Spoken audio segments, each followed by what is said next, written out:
Hello, Namaskar. Welcome back to GH Academy. Jai Jagannath. We are doing OPSC Prelims uh, previous year question papers.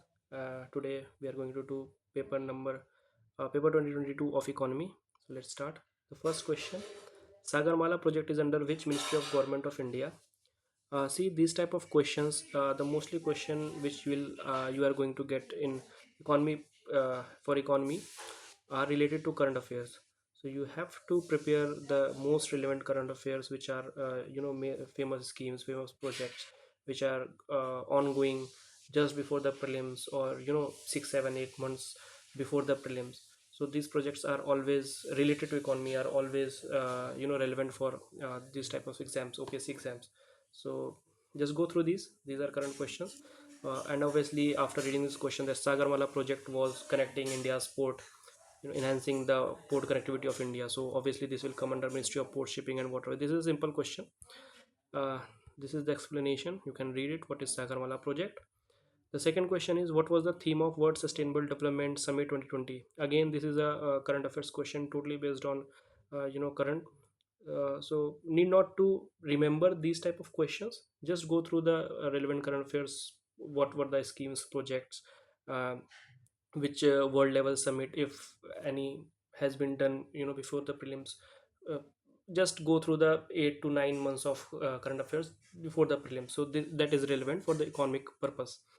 The answer is towards 2020 to 2030 goals, making the decade count. So this is the current question.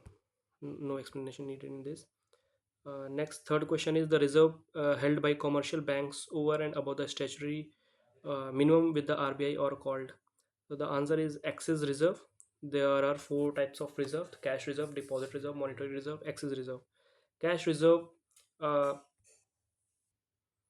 cash reserve ratio is a mandatory reverse, is in percentage of deposits you have, the banks have to kept with RBI. CRR. SLR is statutory liquid ratio. This is a mandatory investment in liquid assets, for example government securities. The other reserve is deposit reserve, so it's not a standard banking term.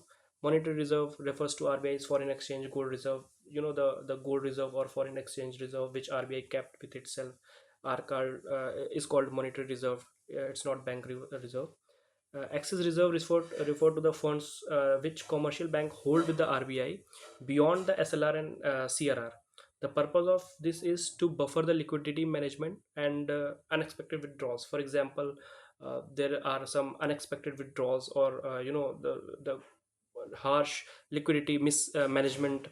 uh, so uh, demand of the liquid cash. So for this purpose, excess reserve is to kept with RBI. The next question is, which of the following promoted the concept of self-help groups for financing the poor? uh, ठीक है, NABARD. The answer is NABARD.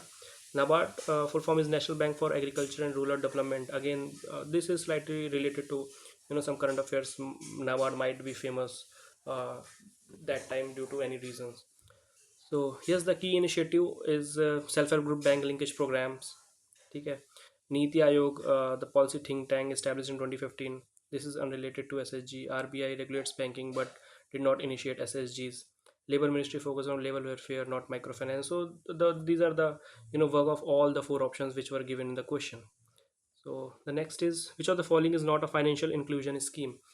uh, Again, it's a current question, but it's a very simple question. I mean, you can answer this question without even using your the mind, to be honest.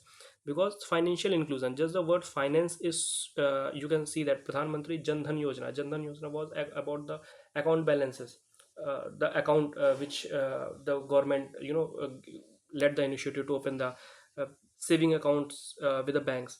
Suraksha Bima Yojana, again it's related with finance. Atal Pension Yojana, again related with finance. So this is simple question: which of the following scheme is not a financial inclusion scheme? So you know you can see it, very easy question. Hriday, answer is Hriday. Hriday means Heritage City Development and Augmentation Yojana. Again, very simple question.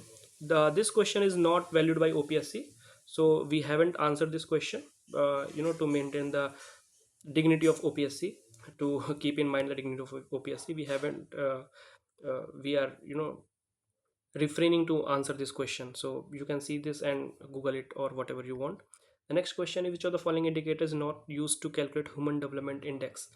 So HDI is measured by uh, education, per capita income, and life expectancy. Social inequality is not a criteria to measure the Human Development Index.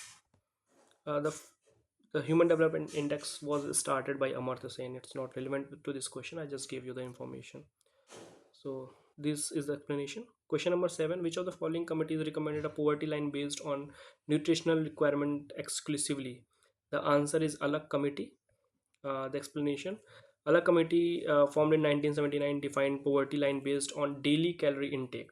This is the most important thing, that the poverty line, which has been redefined in 1979 by Alak Committee, is based on the daily calories intake: 2400 calories for rural areas and 2100 calories for urban areas.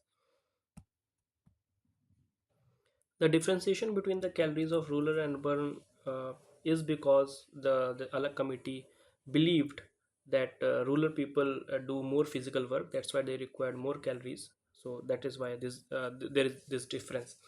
And the other committees, Lakhadwala Committee used calorie norms but included consumption expenditure.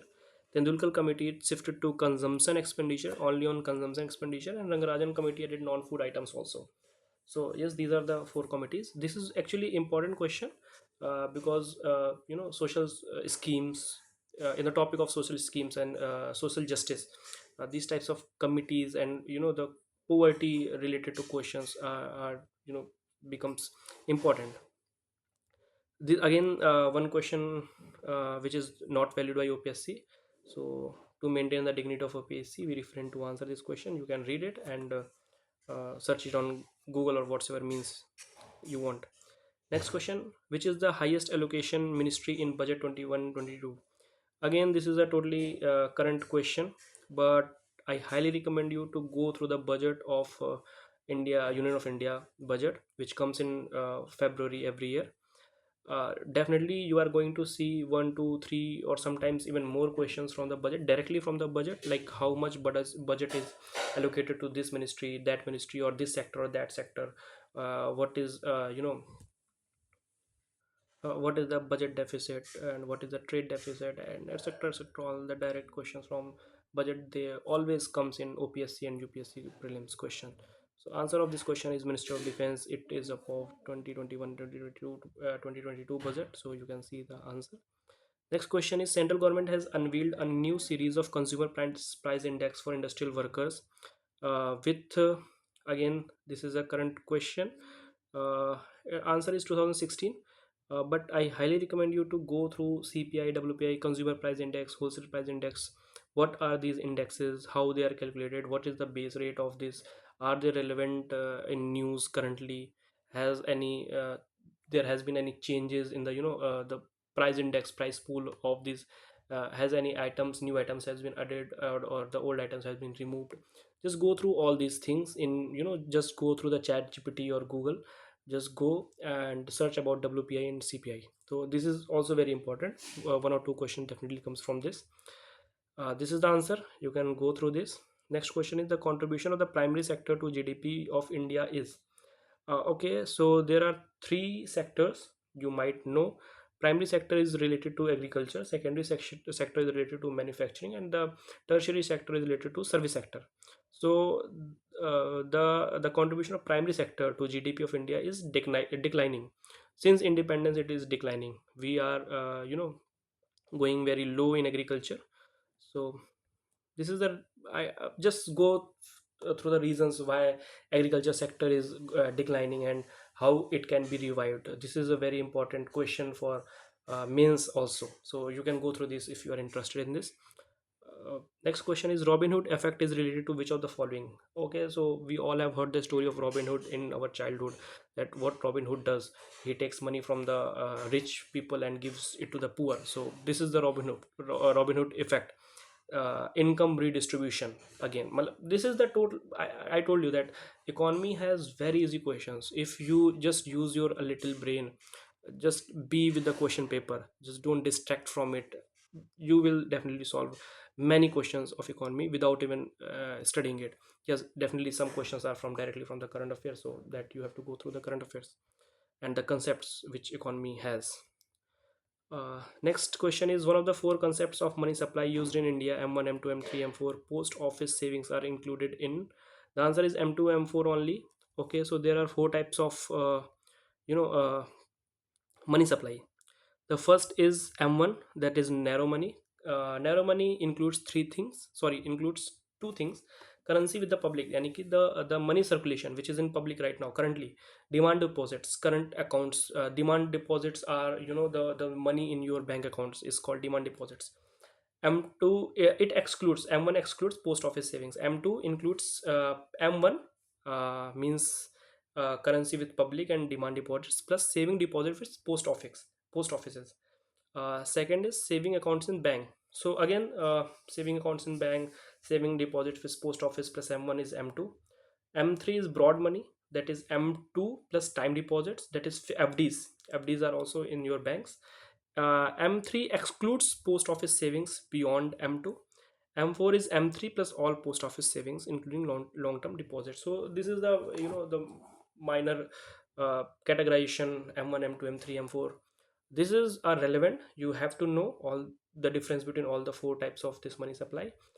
So just go through the the explanation. Okay, thank you for watching. These were all the questions for 2020, I think 2022 2020 paper for economy. Thank you everyone for watching. Stay tuned for the upcoming series.